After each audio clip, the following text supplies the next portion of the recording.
Сәлеметсіздер ме? Мен Жезқазған тарихи-археологиялық музейінің экскурсоводы Наурызбаева Гүлизат Тояковна.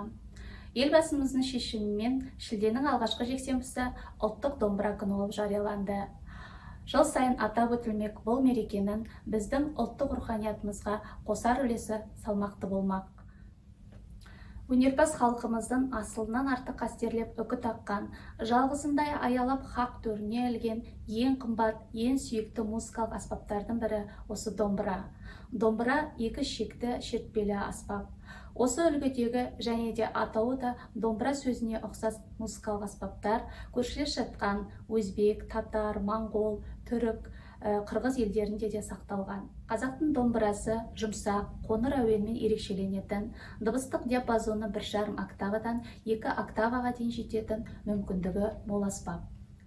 Осыншама кең таралғандығы себепті қазақтың дәстүрлі әндері тек қана домбыраның сүйемелдеуімен айтылады. Алайда домбыраның тембрлік, диапазондық мүмкіндіктерін шегіне жеткізе ашқан жанр бұл күй жанры болып табылады. Күй жанры көне ықылымдарда қалыптасып, 19 ғасырда өзінің шырқау шегіне дейін көтерілген. Қазақтың домбыра күйлері орындау ерекшелігіне қарай шертпе және төкпе болып жіктеледі. Қазіргі таңда домбыраның 20-дан астам түрлері бар. Олардың ішінде ән және күй домбырасы, торсық, тұмар, үш шекті, балдырған, балашық, қуыс мойын, оркестр домбыралары, қоңыр дауысты, жіңішке дауысты, ащы дауысты және бас домбыралар. Жезқазған тарихи-археологиялық музейінің экспозициясын толықтырып тұрған мына домбыра Жапақов Майасары ақынға тиесілі.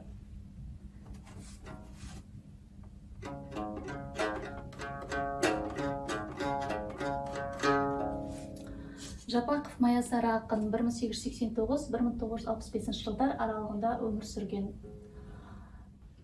Шет ауданының түлегі, Арғын тайпасы Қаракесек руынан шыққан. Өте ерте кезінен бастап өлең шығарып, домбырамен ән салған екен.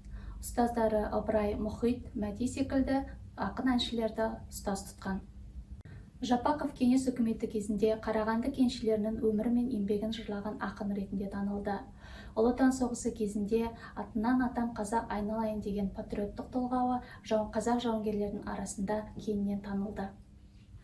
Нағыз қазақ қазақ емес, нағыз қазақ домбыра деп қадырша қайырайық.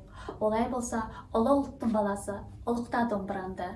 Осымен біздің виртуалды экскурсиямыз аяқталды. Сау болыңыздар.